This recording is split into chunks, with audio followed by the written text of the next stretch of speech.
8 games to go and absolutely everything to play for. Yes, we'll be having a look at the Reading FC run-in in this version of the Analysing End YouTube video. We've got a few subscribers now. We're asking you to pitch in and have a little bit of a look at what we're producing on our YouTube channel. So here we are with our, I think it's our second official video. Wim and Steve had a nice little post-match for the Sheffield Wednesday game, and now myself, Marc, assistant editor of the Analysing, will be talking you through Reading's run-in. We'll also be having a little look at the runners and riders, really. Who else is going to be looking for that spot inside the playoffs? We've got Fulham, Sheffield Wednesday and Norwich to be looking at as well. So we'll be having a little bit of a unique look at them. Sadly, any Preston fans, I've not included them into the video, but we'll get cracking straight away and we'll look at how Reading are expecting to do in the final 8 games of the season.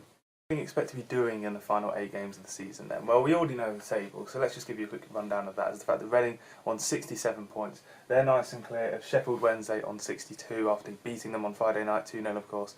Then we have Fulham on 61, and just a little bit behind them is Norwich on 57. All those teams, a lot of those teams have to play each other in the final 8 games of the season. So let's start with Reading then, and over here we've got this nice little graphic to present to you, which basically sees how Reading are going to be playing the last 8 games, but also we've given them each team a sort of rating, and that rating is where they are in the league table based on whether they're home or away. So Leeds at home on April 1st. Leeds are the 6th best away team in the division.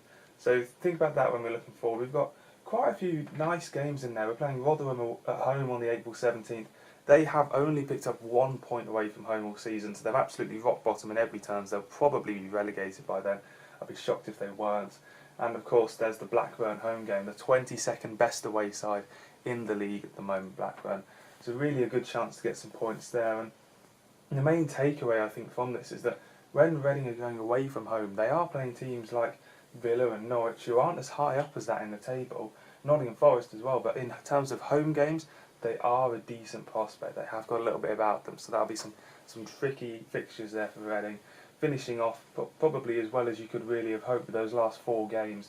Not too much worry there. Nottingham Forest under a new manager, Marc might be a little bit of an unknown quantity by then, maybe on a decent run of form.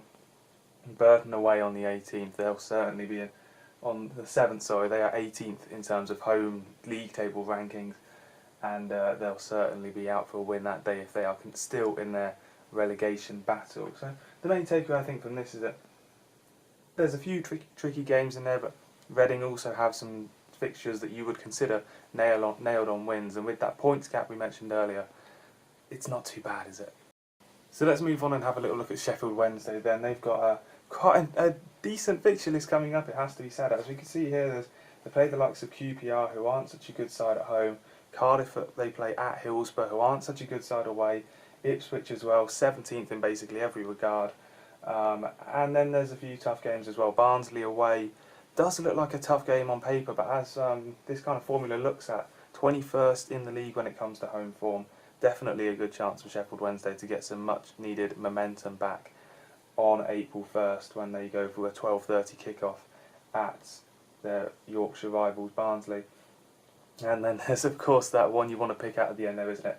Fulham at home on May the 7th. That's going to be a cracking fixture, really. There's surely going to be something to play for then. Sheffield Wednesday, as we know, a little bit ropey at home. Fulham very much on form on the road. Recent win at Newcastle shows that for sure. So that'll be one to look out for. But as we say, Sheffield Wednesday going into that don't have the worst run of fixtures. And now we'll finish with Norwich. As mentioned, we won't be going with Preston purely because these Norwich fixtures are so tough that we're coming out of these games with 8 wins, or anything like as much as 8 wins, will be surely a massive momentum boost, and will put Norwich surely in the playoffs if they can take a good amount of points out of these games, purely because if you beat Fulham at home, if you go to Preston and win there, if you can get some points against Leeds, Brighton, Aston Villa, then that sets off a fantastic chance of Norwich entering the playoffs, killing off their rivals on the way, and then having good form to go through. There's, as you say, Reading home on the April 8th. Reading 8th best side in the league away from home this season, but really have dropped off lately away from home before that Sheffield Wednesday win. So if they can reignite their old form, they're definitely better than 8th away from home. Huddersfield on April 5th will be a tricky tie because as with the Brighton and Leeds game, there'll be all to play for sides that have that little bit of dream of automatic promotion and certainly a playoff berth to contend with. And then, well, the only side that they're playing outside the top 10 for their respective home and away league is QPR on May the 7th, and by then it may all be over, or that may be a fantastic fixture to confirm their place in the playoffs. Time will frankly tell with Norwich. So that's it for me today. A nice short, simple video with just testing out our technology a little bit. As you've seen, Wim did a post-match video after the Sheffield Wednesday game with Steve, having some nice little graphics and stuff that we've been working on. So hopefully this is something we can really kick on in the next few weeks and months. Thank you for joining us for this unique little look at Reading's run-in. I've been Marc, and thank you for watching.